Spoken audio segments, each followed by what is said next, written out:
Okay, let's make sure I can see. Hey, Long Beach. It's Jerlene, and I'm live, and I am not alone.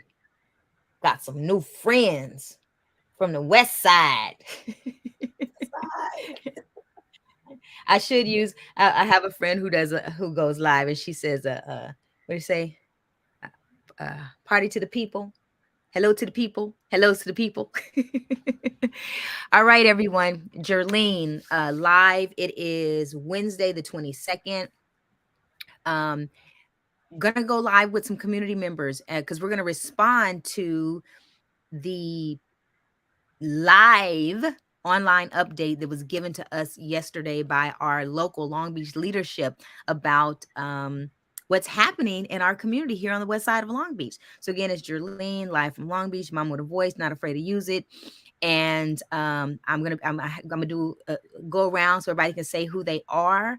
But we're gonna we're gonna do a community response to the Long Beach Mayor Rex Richardson's live update from 2021 on our homeless crisis. Yesterday at 11 o'clock, which every Tuesday for like the last month, he's been going live, giving these updates on the homeless crisis. Yesterday, the topic was Silverado Park Gym. I'm sorry, the emergency winter shelter that's supposed to open up. It's Silverado Park Gym that's supposed to stay open until May 29th, which is way past winter. So anyway, I'm gonna start with Tony. Tony, tell everybody who you are. Hey there, my name is Tony Bell. I am a West Side resident. I am a dad and a member of the community, and glad to be here. Next.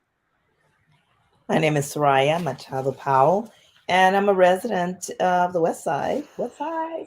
Okay. I'm a retired teacher from Stevens Middle School, and now I'm a realtor. I'm a grandmother, and I love living on the West Side of Long Beach. Welcome, welcome, welcome. What happened? Oh, wait. All right, we lost. All right. Anavilia, I keep slaughtering your name, Anavilia. Go ahead, tell us who you are. Oh, I'm Anavelia, and I grew up on the West Side, and I am a mother to kids that go to school on the West Side. I'm also a daughter to parents that use the community gym on a weekly basis, at least 2-3 times a week. All right. Well, welcome. We are all here to kind of give our reflection or a reflection, our response to the update yesterday. So for people who are unaware, the city of Long Beach made an announcement on February 3rd that they would be utilizing the Silverado Park gymnasium as a temporary winter homeless shelter. This was done without any communication to the community other than a press conference that took place. And press conferences are for press. There was no announcement, no flyers, no email, no anything. And when community members learned about this, we began to communicate with each other and decided that we were going to basically inform the community. On what day was that, Tony, that we had a rally in the park? It was February 11th. February 11th. On February 11th, we basically had a rally in the park. About 75 community members showed up. Not just people from the West Side, but people from across the city showed up because they learned about what was going on. And community members were given an opportunity to share their thoughts and to learn a little bit based off of what we had basically learned from social media. So who's going to get this party started? Do you all want me to start with a clip, or what you want me to do? Well, I mean, I found out because my husband found out through social media. I think it was you guys on social media, and that's how he found out. He sent me the clip that they're going to open up a homeless shelter, and I'm pretty much like, I feel like I'm on top of things, but I didn't even know this was happening. So I felt like very upset, very disrespected, like the community doesn't matter. And so that's why I showed up on, February 11th to get more information, because nobody knows, but people still don't know. People still don't know. And it's so surprising to me that, they can do this without community input. Like, why is it this neighborhood that has no community input? It's just very disrespectful. Go ahead and show a little bit of a clip of what he was saying. Oh, you ready for that? All I'm ready for right, give me a second. Let's see, which part do we want to start with? Let's start with, so after community found out about this, they began to contact local leadership asking questions. And the city then created this fact sheet that was sent out, or the fact sheet that was being sent to community members when they called, what was it, the city manager's office, Tony? When they were calling the city manager's office? City manager's office was sending it out. Yeah, this fact sheet, and I'll bring it up in just a moment. But I'm going to show you a clip from the press conference from yesterday, or not press conference, the live update from yesterday. The person that's speaking, his name is Eric Lopez. He's the director of Public Works. All right, so let me pull this up, and then we're gonna talk about this. Let's see. All right.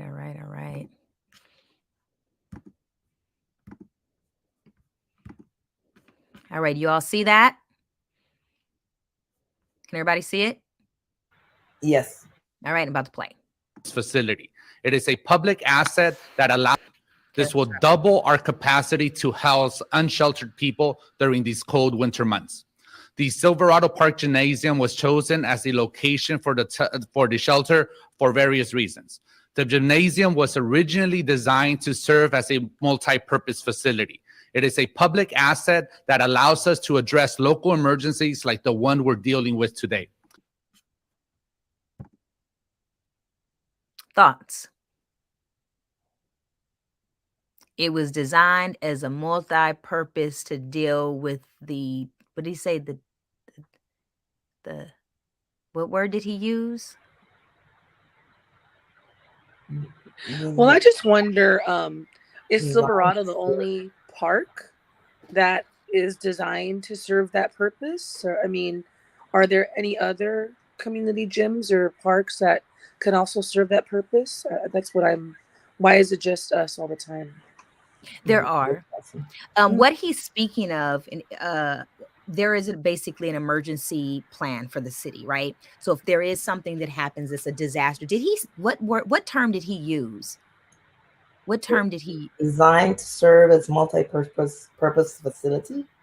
Yeah, but he said for this kind of crisis, is that what he said? Emergency crisis. Yeah. Well, if there was something major, fire, natural disaster, Silverado Park is a facility that has been identified in that plan to provide shelter in that case. Yes, there are other parks. I believe Whaley is one. I don't know there's another one. I believe there's 3. Any other thoughts on what he said? And that was a good question, Anavelia.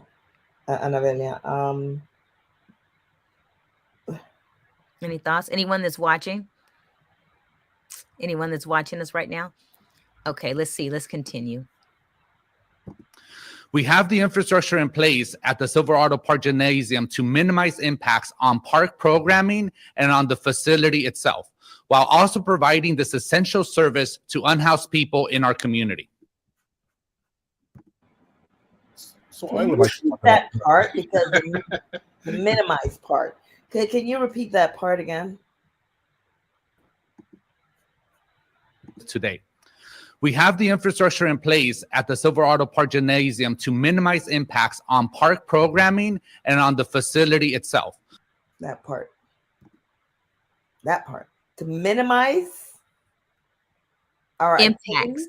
But wasn't there something that somebody wrote that there was no impact? Didn't someone say that there was no impact on programming? Yeah, that's what they've been saying.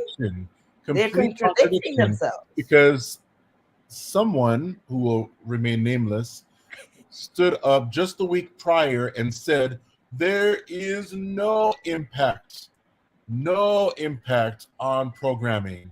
Now, no impact is not the same thing as minimize impact. And so when they say infrastructure is in place to minimize impact, it shows to me that they had to step it back, because the truth of the matter is that there is an impact, and there's been enough talk, enough video going around, enough parents, enough participants in classes who are all testifying to the fact on social media and everywhere else that there has been an impact, whether it's, the basketball coach who was there with the basketball team trying to get in for their practice, but couldn't get in because there was a gate around the facility and they were never told. That's an impact. Or whether it's the park director who is struggling just to try to compile 2 different facilities classes into one facility, and us being told that, well, some classes may have to be held outside in order to be able to facilitate everybody being able to continue on. To the Zumba director, the Zumba class, where she was told she had 3 choices. It was either find another place for her class, and this is according to her, but she could either find another place for the class, stop having the class, or have it outside. That's an impact.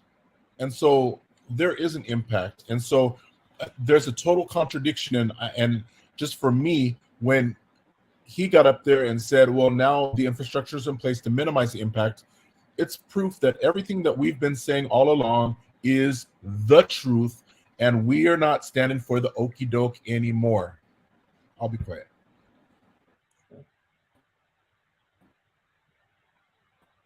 Mm-hmm. You're muted. While also providing this essential service to unhoused people in our community. The shelter operator and city staff are currently working on getting the shelter up and running by sometime next week, and will run through May. People will have access to case management, on-site showers and restrooms, and an outdoor area for recreation. While the shelter is up and running, I want to talk about that for a second. Hold on. If it's okay, I'll wait. Sorry, I hit the wrong button and took it off screen. Uh-oh. So what did we just hear? What did we just hear? Was it about the on-site showers again, or what? What he said it There's on-site. On-site would mean the pool showers. Yeah. But if they're bringing these portable showers, is that going to be inside? Is it going to be outside? What? Again, another contradiction, because let me check out. We're supposed to be equipped. Right. Yeah, that's what he said. It's equipped, right? Didn't he say it was equipped? Yes, equipped with the facility, with amenities. He said amenities such as showers. But they're bringing them in. But it's a place for recreation. Yes. Did you catch that? There's a place for recreation. Yep. Yeah, Right. Even though our kids and our families are impacted, and our recreation is impacted, and the recreation of the seniors, Zumba classes, and the senior dance classes, and all of these other things, the recreation is impacted. Right. There is a place for recreation. So that's good to know. Yeah, it's really interesting is how in the original announcement, and I believe it was one of the city staff members that got up and basically said they're bringing in portable showers, and they're bringing in portable showers and portable bathrooms. Yet when we listen to the first part, he basically says, this was selected because it had everything it needed. But if it had everything it needed, why are you bringing this stuff in? All right, so let's see. Well, here. Speaking of that, let's advance. Give me a moment.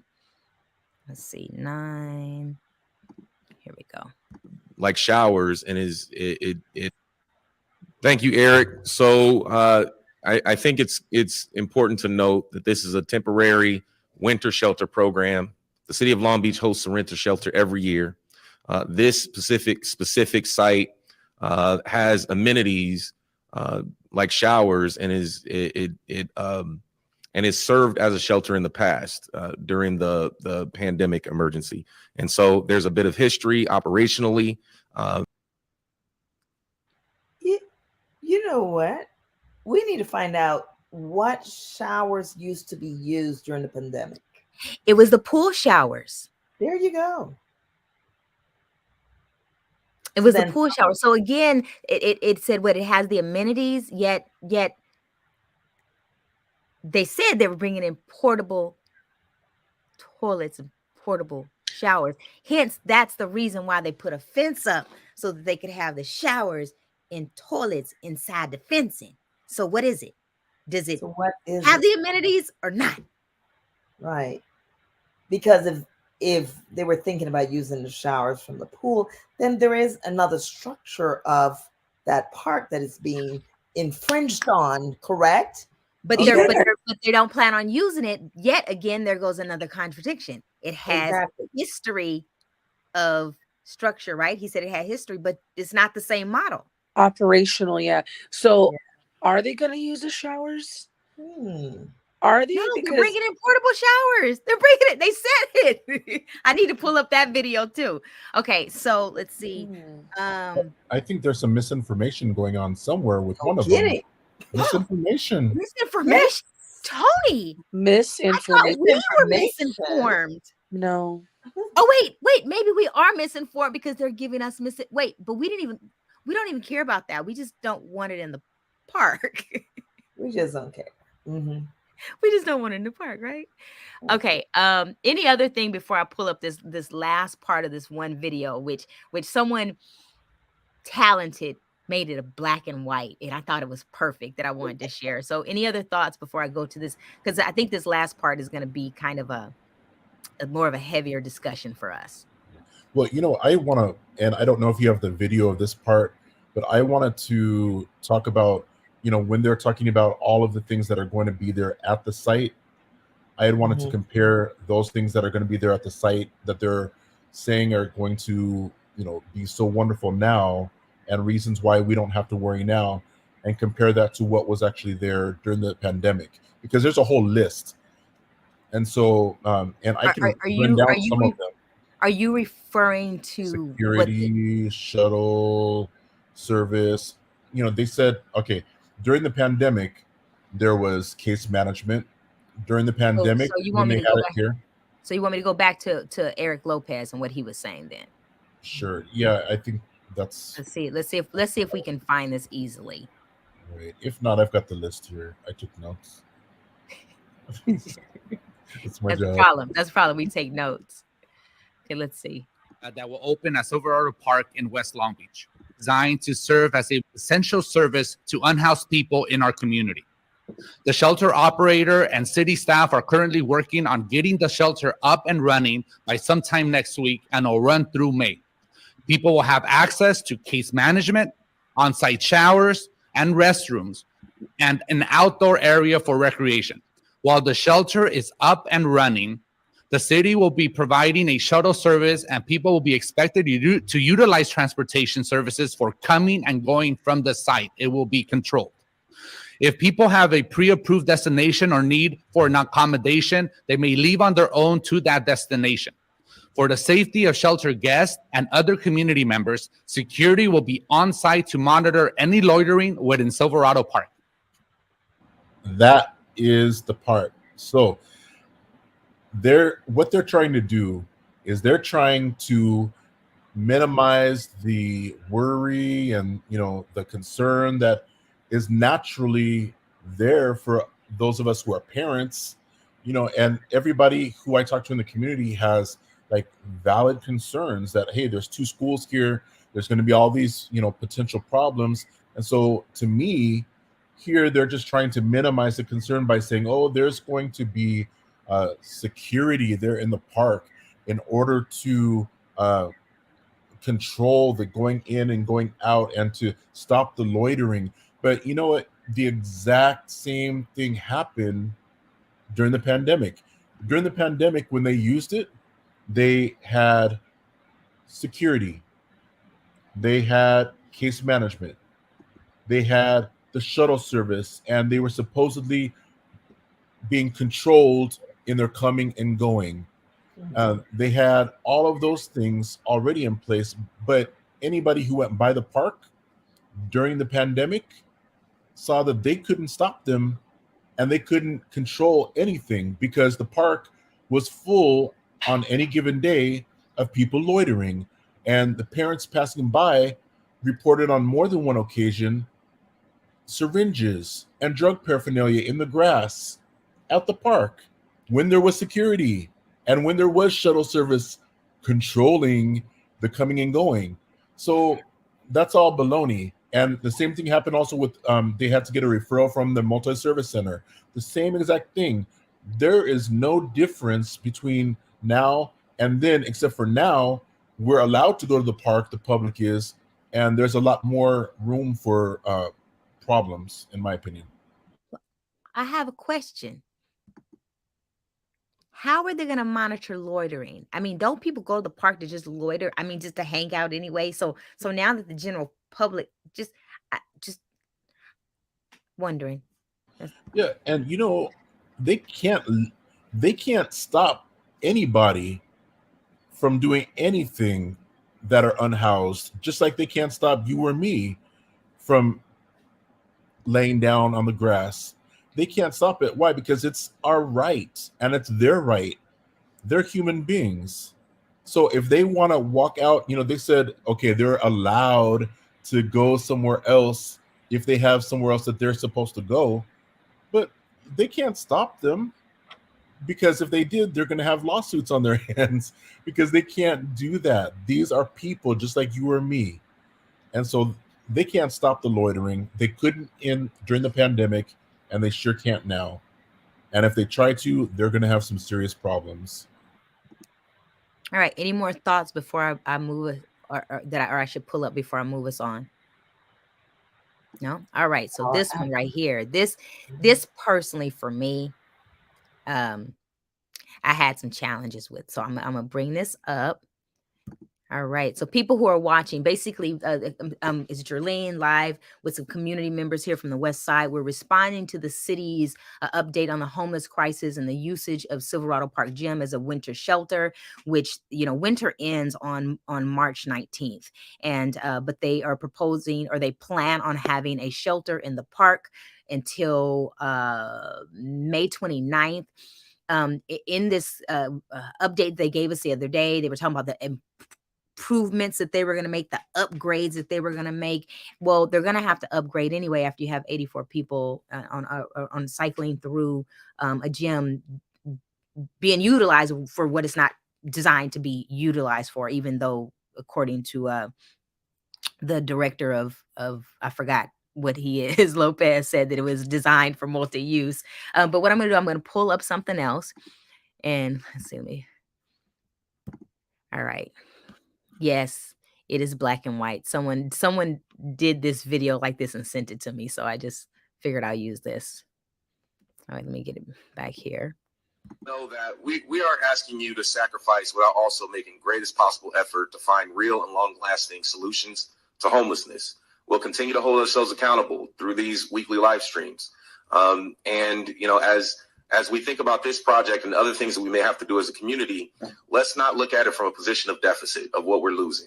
Let's think about how we are stepping up as a community at our biggest time of need and empowering our community to make a real difference. I know that there are schools in the area. Let's be an example for those young people and explain to them what's happening in our society, what's happening in our community, and how we are coming together to make a real meaningful difference. And at the end of the day, I'll be there at that playground with my two little girls, celebrating what we've gone through together to make a real meaningful difference. Thank you, everyone, for joining us here today to hear more.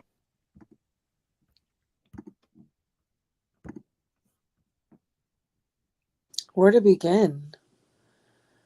I mean, that's the real, how do we break that down? He says we want to set an example for our kids to come together as a community. Our kids are very smart, and they realize what's happening. Do you know what I mean? It's like, why they can see both sides, and it's like, of course they want to help because they're kids, but at the same time it's like, but wait, we only Maybe the have kids on this. maybe the kids on the west side aren't maybe we're missing something, and we need a special example I just feel of like they're taking the one thing that the West Side community has, you're taking from these kids. Do you know what I mean? It makes no sense to me. Like why is he choosing like this community in particular? I mean, I feel like the West Side has done our part. We've done our part.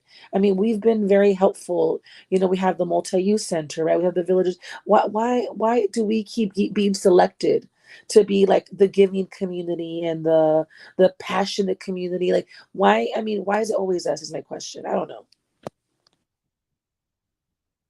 Tony, Soraya. Yes, I agree 100% with Anavelia. Our community is already taxed with a lot of issues. But we bounce back. You know, the thing about it is that we're trying to unify, and this is one issue that's going to bring us together to fight against something like this. But well, go ahead.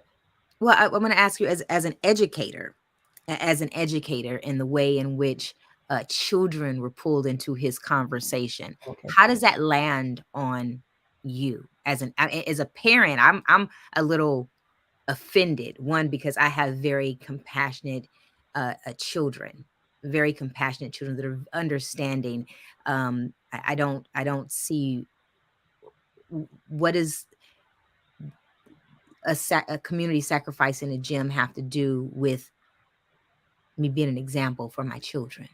See, and that's the part that really it it angered me a little bit more than, and that was towards the end of this whole PR thing that he's doing. And to say that we have to be an example, or to, you know, as if our children are not to be taught their rights, or our children are not to be taught to fight for what is right, or our children are not to be taught to stand up for what is right. Okay, in our community, they're using our community as a dumping ground. Not to say, you know, and we are not anti homeless or housing the unhoused. We're not. But we're saying why, and I'm agreeing with Anavelia, why our community? Why was our facility chosen? Why wasn't El Dorado chosen? Why wasn't any other community chosen? If this is a citywide fight, well, then where is everybody else along with us? Where's everybody else joining with us? You know, and we are to teach our children to stand up for what is right.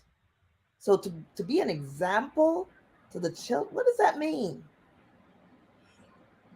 And to piggyback on what Soraya is saying, I think that there's a difference between teaching our children how to sacrifice and teaching our children how to be abused by a city that doesn't care about them.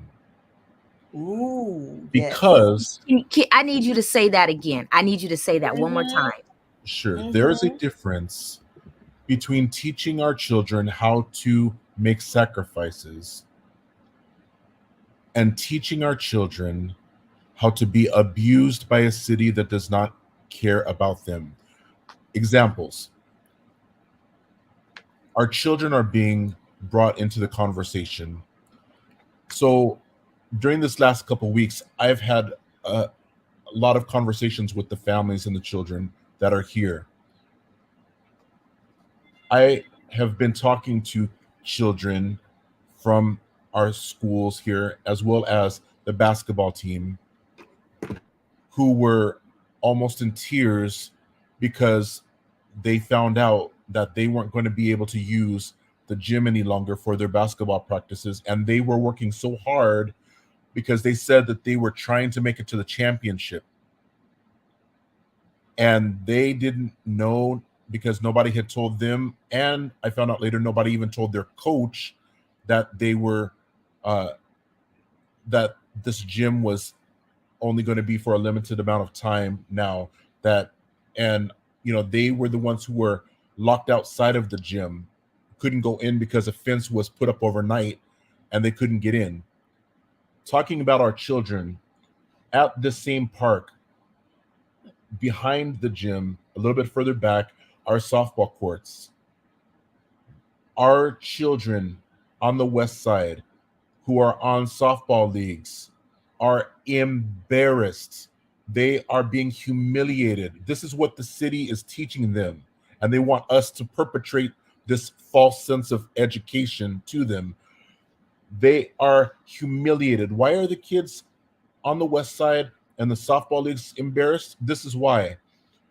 Because since now that there's going to be a homeless shelter here at the park, the other parents of the other teams and the coaches of the other teams that are not in this area have all decided that they have a problem with sending their children to a park to come and play against our team.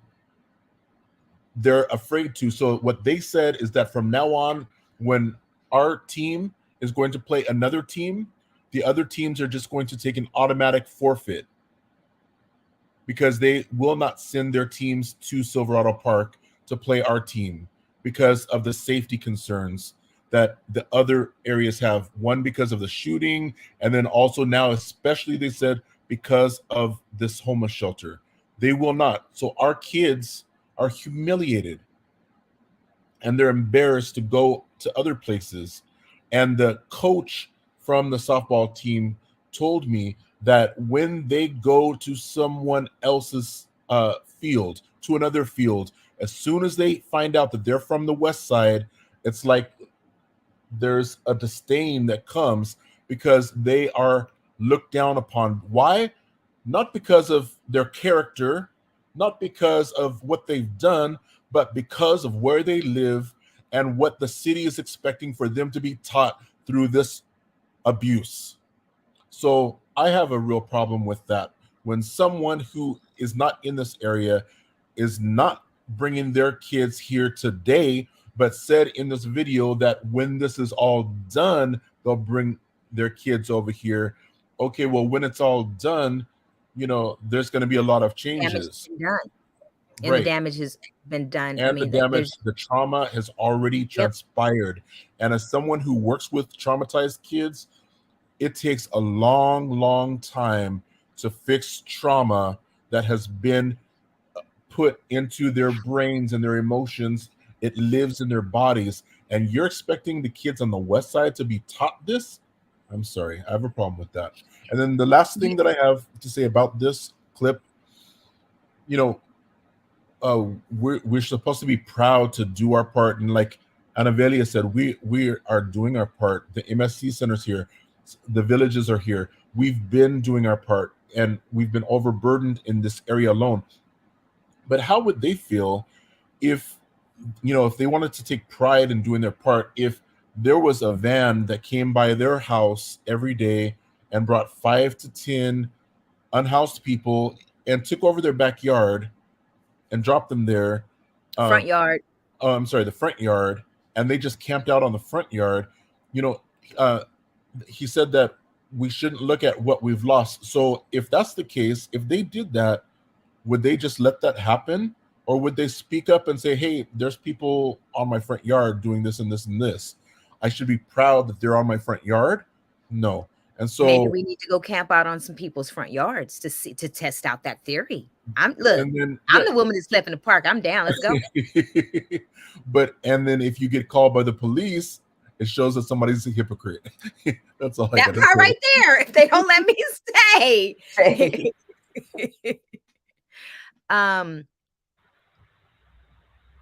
There's a lot to unpack here. Folks that are watching, watch now, watch it later. Please let us know that you've been watching. Please share your thoughts and concerns as well. What's happening is an injustice to our community. And when you're talking about the trauma, there's a level of trauma that we all experience just by living in a city that is plagued with homelessness. And it's not, and it's because there's little that so many of us can do, right? So and I'll give an example, and I'm gonna share this, Tony. Yesterday, attended the city council meeting. Both Tony and I walked out of the council meeting together, and walking out, we noticed that there's a man on the ground. And what was interesting right away, our observation was that he didn't seem like he wanted to be on the ground. It was an unhoused person, and his walking thing was a few feet away from him. So um we stopped, we got him up, and he didn't, that was not where he wanted to be. He just could not get himself up. And all I could think about is how many people walked over this man, how many people walked past him.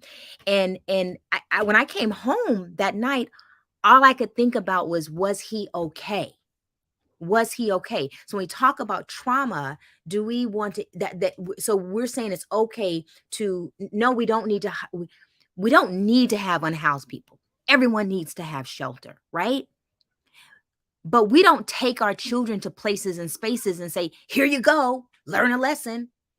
I know that every unhoused person that my children come in within close proximity of, when we leave, all they want to know is, Mom, do you think they have a place to go? Should we go back and check on them? That's trauma. I'm gonna stop talking. Anybody else? Any more thoughts before we roll it out, roll it up?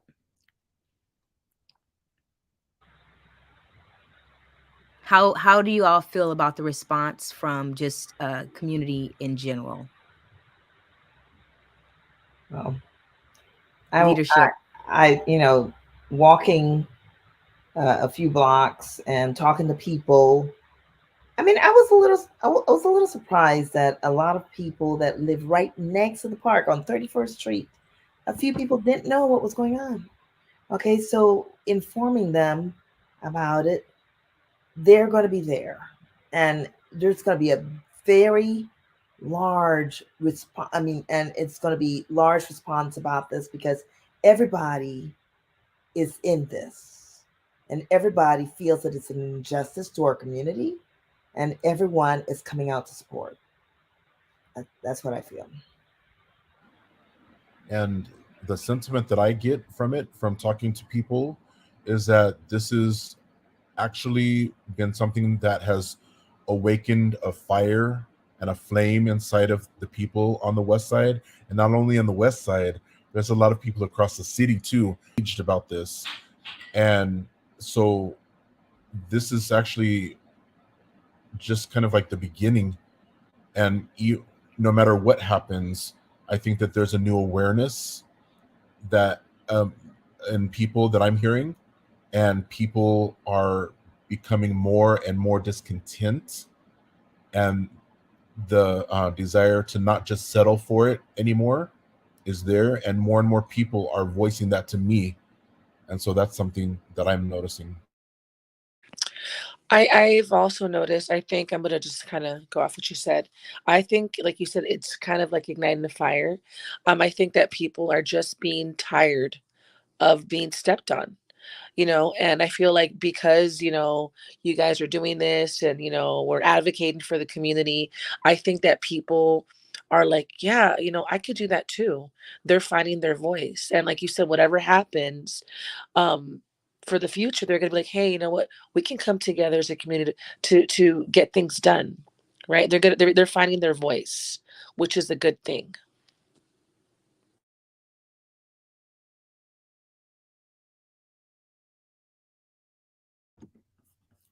Hey folks, it's Jerlene. If you're watching, been live with some community members here on the west side talking about the city of Long Beach's decision to place a winter homeless shelter in the Silverado Park gym, the only public gym that's available on the west side of Long Beach, already in a park deficient community.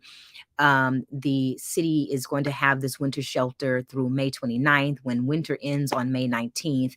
And the closure, according to LAHSA, Los Angeles Housing Authority, Shelter, Homeless Authority, winter shelters usually close by March 31st. So community is coming together to stand against this. And we're not against the our unhoused being housed.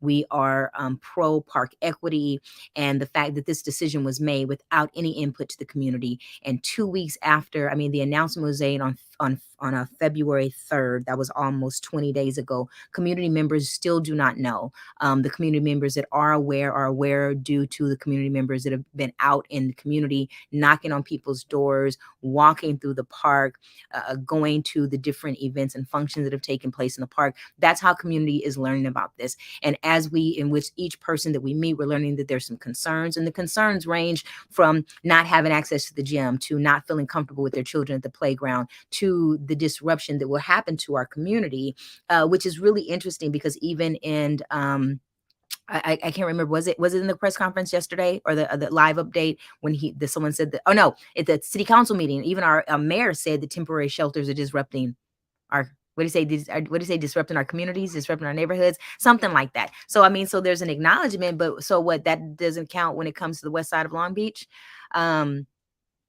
Does anyone have, so tomorrow, if you're watching this, today is Wednesday, the 22nd. If you're watching this in time to join us tomorrow, please come to the park. Thursday, 5:45 p.m. Community is gathering before a community meeting. At this community meeting, there's going to be city staff talking about the homeless declaration as well as the shelter. I hear that there was a presentation at the West Long Beach Police Department, which I hear didn't go very well today because they could not answer questions. So I'm foreseeing that something similar will probably happen tomorrow. But again, please come tomorrow, gather together. It's going to be cold. Wrap up. If you're watching this after the fact, we will probably most likely still be in this fight because the city has already decided they're going to move forward. So if you're watching this after the fact, please take note. If you want to learn more about it, you can connect with any of us that are on this thread. There's a pretty large cohort of community members. I think about 25 of us now, something like that. I mean, who's been out, getting the word out in community. Any last thoughts before I shut it down?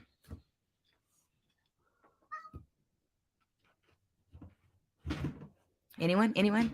Come on out, everybody. Come on out and help us, support us with this cause. Even if you don't live on the west side, this is a citywide issue. It should be something that awakens you and awakens that passion to help us out on this issue. And I just want to remind everybody, we are one Long Beach. And so if it can happen on the west side, it can happen on the north side and the central side. If they can take over a park to do something like this here, then they can do that anywhere. And so again, I want to encourage you, we are one Long Beach. We support each other, and we're going to continue to support each other. Our coalitions are growing, and I just want to encourage you, be a part of this. So join us on the 23rd at 5:45 p.m. Silverado Park. Anavia? Yeah, just join us, come support, and your voice matters. It does matter. And even if just bring your mom, dad, anybody come on out, and we could support each other in the rain and in the cold. But just be there. Thank all of you for if you're watching. Thank you. Please give us some love. Give some thumbs up. Please share. Please comment. I've noticed that there's all of a sudden a drop in my views lately. I think that's because I may have been Ghost Bandit, Ghosted, something like that. But anyway, please help us get the word out. Thank you, Long Beach, one Long Beach. West Side needs you. And like Tony said, that if this can happen to us, it can happen to anyone. Really suggest that people pay attention closely to what's happening in our city council meetings. Pay attention to, there's a lot of documentations is attached to the various issues. If you're following my page, please take the time to look at the different resources that I share. We are under something called a homeless emergency declaration. Honestly, I've been looking at the document. It's kind of frightening, and the level of flexibility that has been given to our local government and the decisions that they can make with which basically, I guess they feel empowered. They don't have to communicate with us, which we know that that's not the democratic process. So when we talk about accountability and transparency, unfortunately, we may have to press that issue a little bit. So anyway, Jerlene, Here, community response. Good night, people, or good night, good morning, good afternoon, whenever you're watching this. Those of you in the studio, do not leave. I'm going to end the broadcast now.